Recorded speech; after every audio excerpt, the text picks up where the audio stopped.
সম্মানিত বিদেশ যাত্রীগণ, আসসালামু আলাইকুম। আশা করি ভালো আছেন। আপনাদের দীর্ঘ অপেক্ষার সমাপ্তি করতে চলেছে।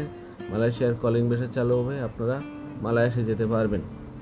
তো মালয়েশিয়া যেতে হলে আপনাদের মেডিকেল চেক আপ করতে হয়। তো মেডিকেল চেক আপের কয়েকটি বিষয় আপনাদের খেয়াল রাখতে হবে। মেডিকেল চেক আপে আপনাদের বুকের এক্সরে করা হয়, এখানে টিবি আছে কিনা, ইনফেকশন আছে কিনা, হার্টের কন্ডিশন কেমন, এগুলো দেখা হয়। রক্তের পরীক্ষা করা হয়, এখানে HIV, hepatitis B, hepatitis C, syphilis, RBS, এসকেটিনিন এগুলো আছে কিনা, থাকলে আপনারা আনফিট হতে পারেন।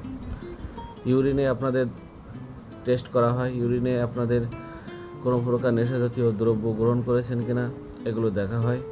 ফিজিক্যালে আপনাদের যে বিষয়টা দেখা হয়, আপনাদের আঙ্গুল কাটা আছে কিনা, কিংবা শরীরে চুলকানি জাতীয় মারাত্মক কোনো ক্ষত আছে কিনা এগুলো দেখা হয়।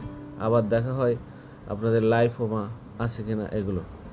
তো এখন যেগুলো আপনাদের চোখের সামনে ভাসে, ফিজিক্যালি দেখা যায়, সেগুলো তো আপনারা নিজে থেকেই বুঝতে পারবেন। আর যে বিষয়গুলো আপনারা দেখতে পাবেন না, তো অবশ্যই আপনাদের একটা প্রাইমারি মেডিকেল চেক আপ করা দরকার।